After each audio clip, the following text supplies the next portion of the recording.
I am not outing Piolo. Ito ang pinanindigan ni Bibi Gandang Hari kaugnay ng pagkukwento niya tungkol sa namamagitan kina Rustom Padilla at Piolo Pascual sa San Francisco, California noong 2001. Si Rustom, isang leading man sa pelikula noong 90s, ay ang dating katauhan ni Bibi Gandang Hari bago siya naging trans woman.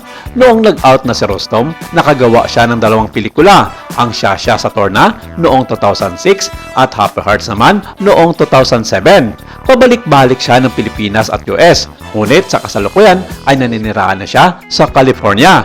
Si Piolo ay isang leading man sa pelikula at telebisyon na tihamak ay mas malayo ang narating ng karir hanggang sa kasalukuyan. Nakilala siya ng gusto noon sa seryeng Esperanza sa taong 1998 na pinagbidahan ni Judy Ann Santos at nagtuloy-tuloy nang maging A-lister nitong 2000. Bagamat maraming property si Piolo sa US, dito siya sa Pilipinas at piniling manirahan. Umani na naman kasi ng batiko si Bibi Gandang Hari dahil sa pagsisiwalat na naman muli ng nakaraan nila ni Piolo Pascual at maraming hindi natuwa sa pag-out nito sa manahimik at popular na kapamilya aktor.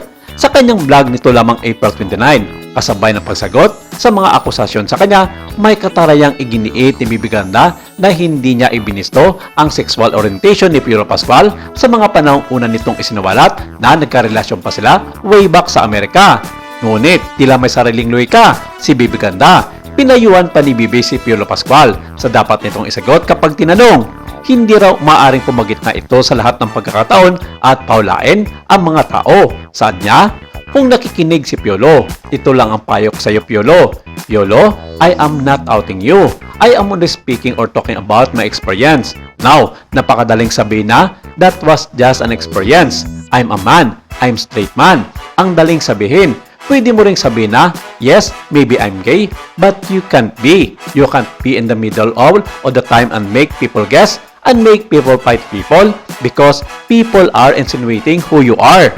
Huwag daw hayaan ni Piolo na ma-define ang kanyang pagkatao sa ginawang revelation ni Bibi Ganda. Sa puntong iyon, binanggit ni Bibi ang ginawa niyang pagdaladlad sa kanyang sexualidad.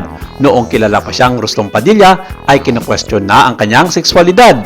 Hanggang umamin si Rustom na I am gay na maging housemate sa Pinoy Big Brother Celebrity Edition ng ABS-CBN noong 2006. Pagkalipas ng 3 taon, noong 2009, ipinakilala ni Rustom ang kanyang bagong katauhan bilang trans woman na si Bibi Gandang Hari. Kasabay nito ang kanyang deklarasyon, Rustom is dead.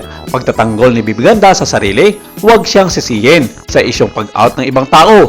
Galit na galit siya dahil mga gay pa raw ang nababitiko sa kanya na tila nakakahiyang maging gay. Tila wala namang pag-unawa si Bibi na maging sanay ng kapwa gay, may pinipiling panahon para maglantad o kung naisin, huwag maglantad kailanman. Hindi basta-basta nangangahulugang iknaya na ito. Maraming isinalang-alang ang dynamics at history ng pamilya, ang mga patakaran sa pinagtatrabawan, ang maaring epekto sa pililing career path at ang kakalabaning career convention sa lipunan. Pero hindi naman pwedeng manahimik sa pagkakataong ito ang kampo ni Piolo Pascual. Sa isang artikulo na inilabas ng kilalang showbiz media portal online, sinabi ng kampo ni Papa P na hindi na dapat pang paulit-ulitin pa ni Bibi Gandang Hari ang matagal nang nagsara ng mga usaping wala namang katotohanan. Hindi maintindihan ng kampo ni Piolo kung bakit paulit-ulit itong ginagawa ni Bibi Gandang Hari ang batikosin ang kanyang pagkatao, gayong hindi naman niya ito pinakikilaman ang kanyang buhay. Dagdag pa ng kampo na kung ano man ang dapat palabasin ni Bibi Ganda sa publiko, maglabas di umano siya ng mga ebidensya at patunay na totoo ang kanyang mga isinisiwalat sa publiko. Dahil kung hindi naman raw nagagawa nito, maaaring kahihiyan lamang ang magiging kinalabasan ni Bibi Gandang Hari sa mata ng bawat Pilipino na sumusubaybay sa lahat ng galaw ng mga bituin sa Pilipinas.